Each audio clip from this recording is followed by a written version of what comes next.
Welcome everybody. You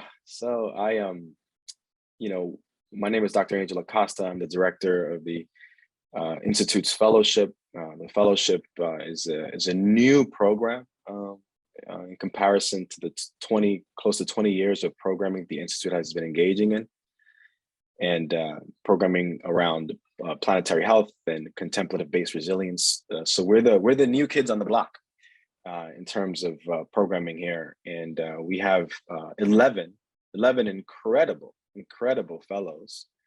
I'd invite Monique to add a link in the chat to expose the community here to our fellowship. And the fellowship in its inaugural formation, we designed it to support those 11 scholars, healers, researchers, to deeply explore the Garrison Institute's mission, but also explore its edge. What are the limits and the boundaries of an organization's learning? And decolonizing wealth is in the spirit of that edge. So we invite Brother Edgar today to be part of our fellowship forum. You can also check out the Garrison Institute YouTube channel, where you can listen to the many other forums that we've hosted with people like Dr. Michael Lyric Dyson, Bayo Akomolafe, Fania Davis, Dr. Daniel Siegel. So it's been a field day in terms of our public conversations. And then we've had private conversations with fellows and other scholars like Otto Scharmer, like Adrienne Marie Brown was with us, and many others. So just wanted to give you a sense and some context around the invitation and the curation of this conversation with Brother Edgar. I want to begin not by introducing him again, Monique did that, but I wanted to acknowledge him. This conversation is going to be slightly different than the ones he's been part of. We really want to, I see this conversation as a celebration of his work, a prayer for his work. It's for its longevity, for its thriving. So I want to begin by acknowledging his father. I want to begin by acknowledging his mother. I want to begin by acknowledging his he jokingly talks about this, his philanthropy mother. And I want to also acknowledge the ancestors that have supported him in the trajectory of his career that has led to the production of just incredible scholarship and writing, but also the transformation of so many lives through the resources he's been able to channel. I also want to acknowledge my ancestors, my grandmother, who's still, she's 96 and is just a force. I want to acknowledge my paternal grandfather, who I'm named after, my paternal grandmother, my mother, my father, and all the other ancestors who have their hand on my back. And I want to take a moment to invite you all to acknowledge some of your ancestors. Who do you think would like to be in this room with us, this digital space? And invite them in. Before I invite Edgar to share, I want to bring us all to the chat. And if you would, I welcome you to share where you're located from, and if you know the indigenous stewards of the land upon which you stand, name them. If not, don't worry. But it'll be good to know where you all are zooming in from and digitally plugging in as we just set the stage and the field for this conversation. We have Vermont in the house, Missouri, yes, Poughkeepsie, California, UK, from across the pond, huh? Thank you for joining us. Yeah, Canada, I know Sister Eliana's here. New Orleans. So we have a good representation. Yeah, I just wanted to get a rich moment, just acknowledge the full breadth and geographical um, locations, from which we are checking in. All right, so here we go. Edgar, how are you? How's it going? How are you arriving with us today? I'm well in my soul. I Mhm. am sharing earlier, I've just come off of having my mother with me for a week from North Carolina here in New York. And, it's just a very a special time. This was only her second time to New York. So having her here with me for a week was just really special. So I feel full, both spiritually and physically from the cooking. Yeah, had lots of support and love in my life the last week. It's really Yes, nice. yes, that's amazing. I'm grateful for that. So I have two questions for you, really three, and then I really want to just spoil us and the audience, and we'll just open it up to the community to engage you. So I'll get out the way soon. The first question really deals with the core of that your recent text, decolonizing wealth. Like, why should we decolonize wealth?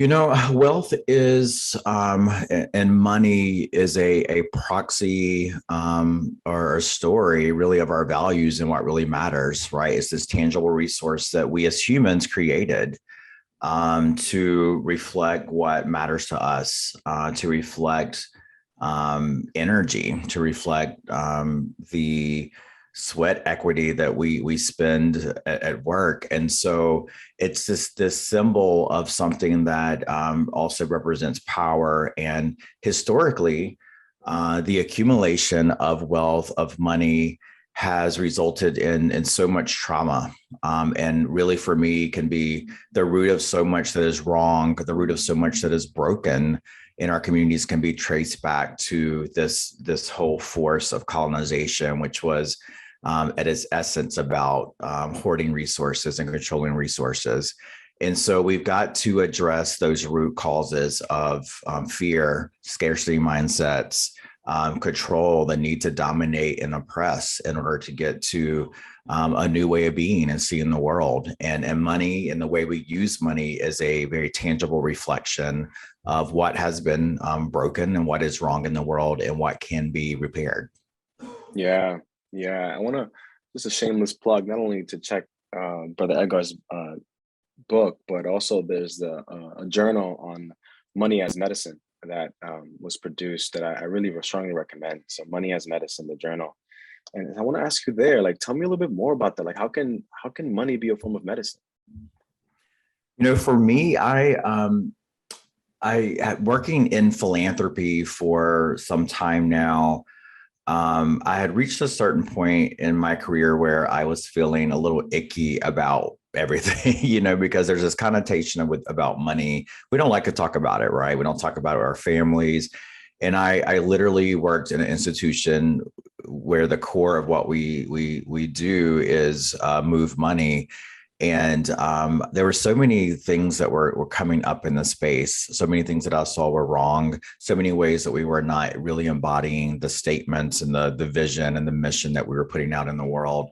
And I got frustrated and I thought to myself, I'm really passionate about change in the world. And maybe this is not the space for me. Maybe money is not the thing working around it is the thing where I'm going to feel that fulfillment in terms of making a difference. And I began to explore where else I could show up. And it was during that time of kind of self-reflection and healing and just going back to North Carolina, being in community, talking to elders where this idea of money being medicine came to me.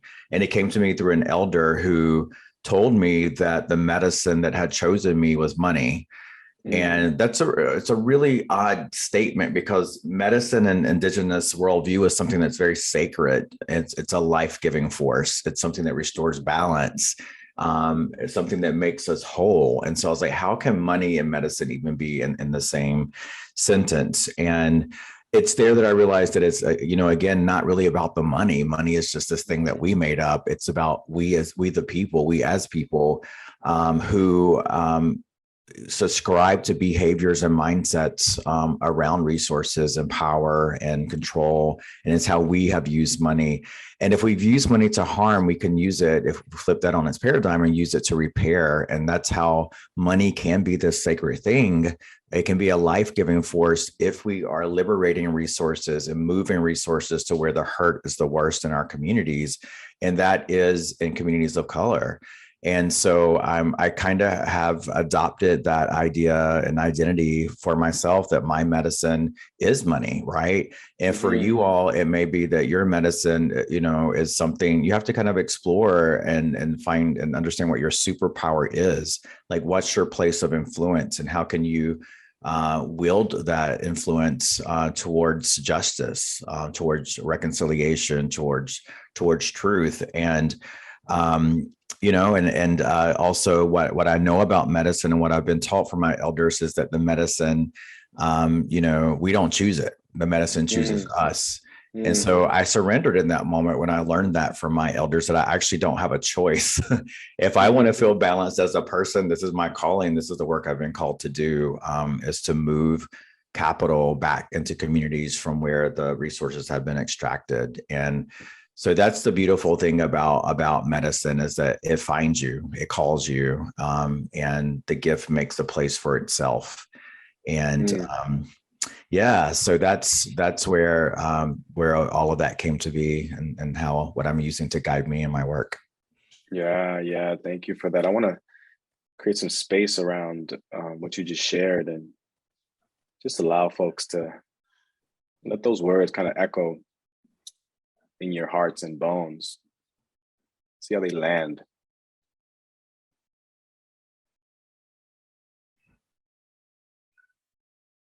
Sense into how your heart is responding. I can feel mine beating a little extra hard, a little extra fast, from excitement, and also from the way that Edgar's work touches like a deep need in this historical moment to talk about structural violence and collective healing. That's exciting to me. And then I want you to just take a moment and ask yourself this question: what is my medicine? Just take 10 seconds just to ask yourself that question. What is my medicine?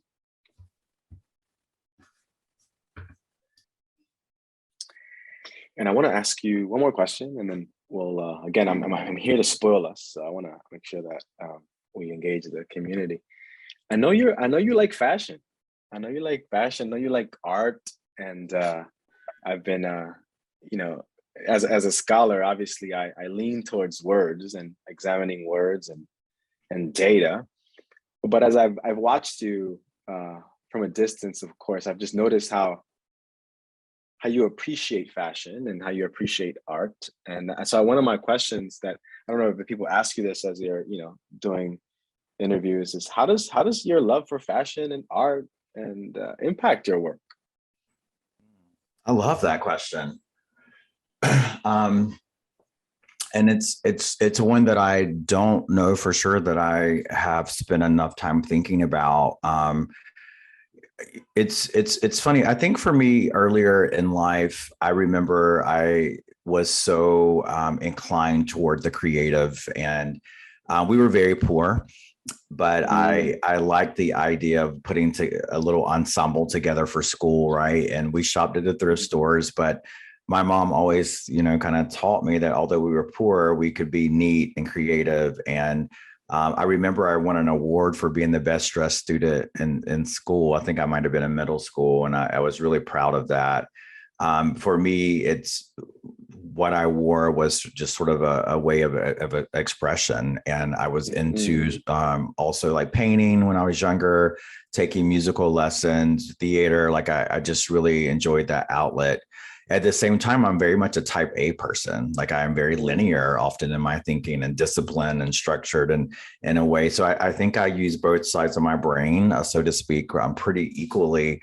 And I think as I got a little bit older and going to college, I felt the pressure of not of kind of putting the creativity to the back burner, because I sort of fell into this idea that I needed to focus on getting a degree in something that was going to make money, and like, you know, that the arts and creativity was sort of a luxury or something. And so it's really been in the last couple of years, to be honest, where I have begun to retap into that creativity and unleash it. And writing this book was sort of a first step toward that. And and it was an expression of storytelling through words that has opened the door for me to begin thinking about other ways of expressing that. And through fashion, through art. And I'm really passionate about supporting artists, especially artists of color and indigenous artists. And so, it's all related. And your question is so pertinent. I have a new person who joined my team recently, and we did a little event around New York Fashion Week. And she was like, "What does this have to do with our work? I need you to help me connect the dots, right?" And I'm like, isn't everything connected to our work though? Like, isn't it? Like, and it really pushed me to the place to really understand that in so many sectors, including like fashion and in the arts and culture sector, if we think about sort of these institutions, they all need to be decolonized, and we need to bring forward the same type of framework around truth and reconciliation and healing. So for me, being a part of Fashion Week this year was really about celebrating indigeneity and those indigenous designers that were in New York. And really all I did was pull together a little party, and I wanted to meet them and celebrate their work. And the fact that Native American folks were at Fashion Week and people were walking runways and designs that people had created, and that visibility across all sectors is just really important for us. So I'm really just beginning to identify as a creative. It's not a part of my identity that I have had. And for whatever reasons, I felt confined or almost embarrassed to be kind of considered that. So ask me again in like 5 years, but I'm working with a person right now. This is some sort of a gift to myself, who is sort of I'm kind of describing them as a creative doula to help me tap deeply into all of these ideas that I have circling in my head to figure out how I can bring them to life. So yeah, I just love beautiful things. I love all things that are just beautiful, and I love to surround myself, including what I put on my body, and things that I see as beautiful. No, thank you so much. Thank you so much. It reminds me of the work of Dr. Jean Houston from the 90s. She was part of a group of scholars that were thinking about the human potential movement, and thinking about just asset-based approaches to leadership development. And she had this concept called social artistry, and becoming a social artist. And so I see you as a social artist, and she kind of defines the social artist is the leader that takes his, her, or their artistic skills to the public arena. That, your canvas is actually the communities in which you're working with, and your brush strokes are the ways in which you move resources around. So I just wanted to acknowledge you as a social artist, and that question came to me as I was listening to your book, and I was like, what's the question that I could ask Edgar that maybe he hasn't been asked? So I'm glad that that question chose me. I want to get out the way now. I want to invite the community to step forth with some questions. So what we'll do is we'll take some questions that maybe you all have that you're curious about in terms of Edgar's work, maybe some challenges that you're undergoing in the context of your work, especially if it's in philanthropy or just understanding this current historical moment in relationship to decolonizing wealth. But you can raise your hand with the dashboard, the Zoom dashboard. Raise your hand if you'd like to ask a question, and we'll take some questions and respond to them. And then if the community is really curious and there are a lot of questions, we'll do this thing called question stacking, where we'll just take several questions and just listen to them I'll close us out. Yeah, we need trauma-informed philanthropy, right? I would say that I feel that in very recent times, and this is, partially due to just the healing justice movement, I would call it, partially due to the work that we do at DWP, that the topic of healing is becoming more and more a topic within philanthropic circles at our conferences, that type of thing. I'm hearing more about more funders who are beginning to fund sort of healing work. We are doing our best to introduce and lift that up in the sector through healing summits that we hold.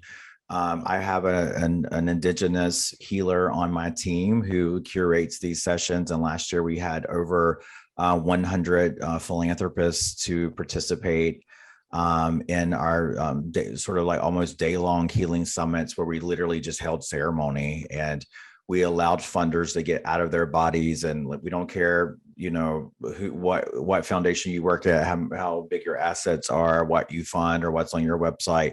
Today, you're just a person that is here in need of healing. And so my theory of change, or what we're trying to do in my corner of the world, is actually to support those folks in getting healing themselves, so they will understand the transformative power of it. And through experiencing healing, they, hopefully that it will, the impacts of that will show up in what they fund and what they support and how they see the world. Because it is, philanthropy has been stuck in this place around being very nearsighted and sort of a forced assimilation of outcomes that the institutions create and impose on communities. And those are all more and more becoming philanthropic practices that are seen as ineffective. It's taken a while, but after 20 years in this industry, I would say in the last 3 to 5 years, I've seen more progress in the right direction around some of this stuff than I have decades before. So, I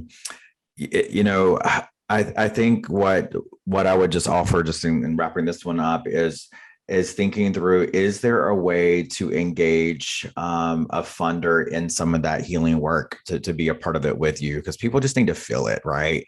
Funders are stuck in their head and on the intellectual and all the research and the data. And we need to get back to what philanthropy really is about, which is the love of people. And they need to feel something. And I seek to have a human spiritual experience in the programming that we do with funders. And that is something that the sector is extremely void of. So no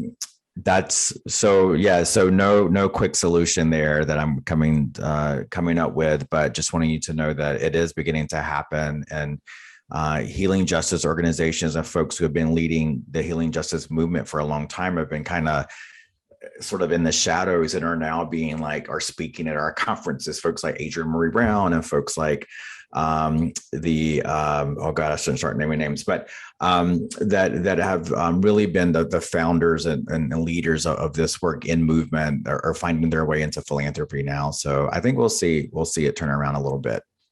I always think that it's so funny how philanthropists are so risk averse, right? It's like, what is in sort of the business side and building wealth, they take lots of risk. And then when they have the money and it's time to give it away, it's like we don't want to do anything risky, which is so odd. But, what comes to mind for me there is the role that intermediaries can play. We have in the sector at this point a very robust ecosystem of intermediaries that are led by people of color, some who have founded and led by, some that have been around for a long time, some that are newer, like Liberated Capital, which is one that I started. And more and more, I think philanthropists and big philanthropy are seeing the important role that these types of institutions or organizations play in the ecosystem, because what we have as BIPOC-led intermediaries is deep trust, and we come from the communities and relationships, the ability to move quickly, and in some ways provide a buffer, a protection from some of the nonsense, or that goes on. And what I found in some recent research that I did with a really large funder is that the vast majority of their funding that I would call racial equity funding, which was basically funding that went to people of color-led organizations, happened through their funding of intermediaries.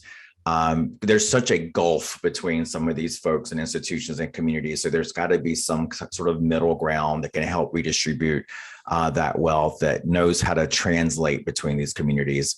So that's sort of the top of mind thing that comes up for me there. But could talk about that for a long time, but I'll pause there. Yeah, I want to acknowledge that we're holding a lot of contradictions in this entire conversation. One thing that I'll say is a big learning for me as a person who has worked in philanthropy and the nonprofit side of things for my entire career. I've been a little naive until later in life, sort of around how, all of the corporate American philanthropy, like we're all like really the same thing, like, right. And all of the money that exists to support that is in the $1 trillion of philanthropic capital that exists in this country, as well as, all the resources fueling the nonprofit sector, all come from businesses and corporations. So, I think on both sides of that equation, finding ways to apply a framework of, centering people and centering the planet and how we do our work is really important. I've done a lot of work in the last 2 years with companies because the framework that I've been sort of pushing through philanthropy is really applicable. And companies are really, I think, seeking more and more in this moment to try to think about doing business. Not everyone I know, but like many are. In some companies that are really publicly demonized, I have to say that I've had meetings with some of these folks where I've been pleasantly surprised that even inside of some of the big companies that have really bad reputations, in some ways, there are good people inside of these companies who are on the inside of the belly of the beast trying to make change. So I do think there's a role for business and social change, a critical role that has to be played. I'm doing some work currently with ACCP, which is the Association of Corporate Citizenship Professionals, to really thinking about the role of folks who do CSR. That's sort of like one strand. There's many more things that companies can do. But even there, historically, companies have not been as diverse and as intentional about supporting sort of social justice issues as they can. And the last year has really kind of awakened the consciousness of businesses to want to do more to support Black and Native and other communities of color. So there's a lot that is bubbling up, I think, from the corporate sector, and many more opportunities to continue to think about doing business in a way that is not harming, right? And taking ownership for ways that corporations or businesses have harmed communities and seek to repair, and create opportunities to repair that. Yeah. Thank you for that. I want to be mindful of Edgar's energy. So we're gonna hear Erica, and then invite him to respond, and then we're gonna do question stacking. So we'll just hear everybody. We'll just hear everybody's question, right? And we'll just hold those questions, and then invite him back to respond to what's most resonant across those comments. Is that okay? Yeah, absolutely. Thank you all for your very thoughtful questions. And I just feel, just a alignment in spirit and vision with so many of you for the world that we want to create, right? And what we're aspiring to where we're aspiring to go. I want to start with this question around care, Ambar, and I would love to connect later offline, because I was literally in a conversation earlier today with a very large funder in this country who was looking to explore like what care means, especially from a person of color point of view, or sort of in cultural traditions and communities of color, and just really wanting to kind of lift up those perspectives. And so we're kind of just embarking on a series of conversations there to understand how we might explore that. And I know in my community and lots of other communities that I've engaged with that outside of money, right, there's always been sort of informal ways of taking care of each other that go unacknowledged, or, we don't think of it as philanthropy. It's just what we do. And that was sort of how I was raised. And I always say my mom was the first philanthropist that I knew. She didn't have any money, but the care that she provided to me and all those around us was absolutely a form of currency that was an investment in my life and the investment of so many young people in our communities. And it should be valued. And in the sector that I'm working in philanthropy, for the most part, it's something that's not counted, as you know. And I recently started this Indigenous Giving Circle project because often as Native people, we're not considered as donors or philanthropists because there's not data on money that we're giving, because we are giving those often other types of supports that involve taking care of a sick person or helping to raise children that are not ours. And so we started this Indigenous Giving Circle to begin to push back on the narrative and say, yes, we are giving our money, but we're also looking at other types of contributions we're making in our community and kind of capturing stories and data around that so that we can contribute to this whole, within philanthropy, to push back on this narrative that we're not, as generous perhaps as other communities. So I'm really interested in kind of learning more and thinking about beyond money. Money has been such the representation or the proxy for so long that I still think it's going to have a role for years to come. And it does have a role. And I'll jump to this question on reparations. I want the question there was really about, getting beyond sort of the money that's been collected and redistributing that to, money that may be tainted, depending on how you look at it, to like thinking about other ways through land and natural ways to repair. I think it's a both and. I think we have to go to what is broken, and and money is connected to what is broken, and there's a way to repair that, or at least attempt to repair the 400 years of economic extraction and oppression that's happened, for Black people in this country and for Indigenous folks by redistributing wealth. And so I'm very interested in seeing that happen. And I think beyond the money, like there's going to be all types of like psychological and healing and spiritual repair that comes with that, because again, the money is just sort of a proxy or representation for so many things that need to happen. And I know in my life, I've shared stories of how I've met with folks who have issued apologies or wanted to get into a right relationship with my community, and there was not even an exchange of money, right? And there was so much transformation in that. Money came later, sometimes as a contribution or a form of reparations, and that was also welcome. So I think it's both and. But I'm doing a lot of work around reparations right now in Indigenous communities. It's really interesting to hear how folks are thinking about land and land back campaigns and the role that land plays in helping to restore or repair.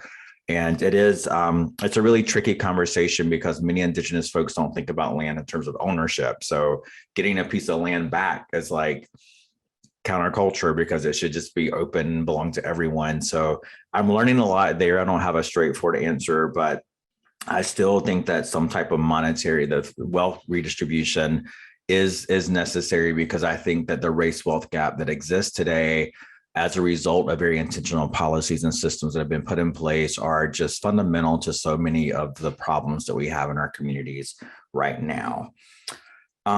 Let's see, I know we have to land this. I want to mention just something about climate here, and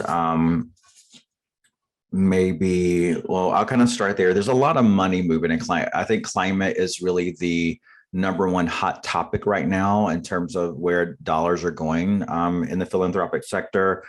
And but there's a lot of problematic, no surprise, a lot of problematic things about it. Folks have their angle on the solution. Some folks only fund mountains and don't fund trees or whatever, which kind of sounds like a ridiculous kind of on point. But the work that I'm doing there in that space is really working to ensure that resources get to Indigenous people who we know are on the front lines and have been of protecting the biodiversity of this planet. And so that is what I see happening. And, I think behind every philanthropic initiative or gift, we always have to question, right, and squint our eyes around the intentions of those philanthropists, because absolutely in climate, but across philanthropy, there are folks who are doing something good or generous with one hand, and it may be in service to the other hand that is actually actively harming communities at the same time. So none of the contributions being made at scale should be kind of received and celebrated just on the surface, because there's often there may be an agenda behind some of those gifts that are really kind of protecting corporate or personal interests as well. And then I think the last thing I'll say, I hope I spoke a little bit to most of the questions. The restorative justice thing that, and sort of there was the education question. Restorative justice is really important. The framework of my book is really built off the idea of restorative justice, which is an idea that came from indigenous communities, right? And I think that it is the root for what could be a fundamental framework for what could be different in the world, right? Because again, so much is broken, so much harm has happened, so much needs to be repaired. We can't undo what has happened, but we can begin to come together to the table, those who have been harmed and those who have been a part of the harming, to think about collective healing. And the path to getting there is like really, really hard. I think education to that question plays a key role in it, right? And curriculum development, because understanding what has happened and the true history of this country is fundamental to all of this. This is why we see an attack on critical race theory and books that folks are advocating to ban at this moment, because this country does not want to come to terms with the reality of what has happened. But it's only until we actually lean into that very dark history and come to terms with the original sins of this country can we begin a healing process to move forward to get to the other side of that. So I think decolonizing curriculum and also teaching truth, the truth of our history is fundamental to all of these things that we are hoping to accomplish. So I'll pause there. No, thank you so much for that. Wangadi had a question around in the chapter repair, talking about the 10% tithing. Is there any community that's doing that? Yeah, one major success was this year, the Bush Foundation, that which is a large foundation in St. Paul, Minnesota, actually read the book. The board got together and said, "Hey, we want to do this. We want to figure out how to do it." And they made a commitment of $100 million, which is the equivalent of 10% of their endowment, and are creating 2 trust funds that will deploy direct cash payments to Black and Native folks in their region. So $50 million for a Native American trust fund, $50 million for a Black trust fund. And those entities will have full self-determination over those resources to deploy in those communities. So that, honestly, when I put that in the book, that foundation should do that, I thought it was a pipe dream that no one would ever do it. But the Bush Foundation is doing that. The McConnell Foundation in Montreal is another foundation that is carving out parts of its endowment to establish a First Nations-led foundation that can be run by Indigenous folks in a very self-determined way. So this is where the next level of advocacy for me, it's beyond give us your money, find Black or brown people. I'm fighting for redistribution of resources, and I think carving off chunks of endowment, handing those resources over to communities and intermediaries led by community is a great step toward that. Yeah, no, I want to thank you, brother. And in the chat, you'll see a link to his work. And Monique will put another link in the chat. Is an interest form for those of you who want to stay connected to the work of the forum, the fellowship. Definitely, those of you who want to learn more about the forum, the fellowship, those of you who want to support the fellowship, those of you who want to attend future fellowship events within the Institute, please definitely fill out that interest form. We definitely are looking for support. I want to end by reiterating what I said. This was an opportunity to engage Edgar, but also to acknowledge his work, acknowledge his courage. Dr. Cornel West will call what he's doing prophetic fire. Humble prophetic fire, and it comes through a gentle, down-to-earth voice. So just want to acknowledge, and then also just saying this publicly, But this work is not easy. You may see him articulated so gracefully and joyfully, but we need to protect him with our prayers, protect him with our hopes, and may his work thrive. And if need be, we must defend him. And we'll see how his work flourishes, which it will. So thank you, Edgar, for your time, your energy, and attention. Thank you. Thank you. I'm so grateful. Appreciate everyone here.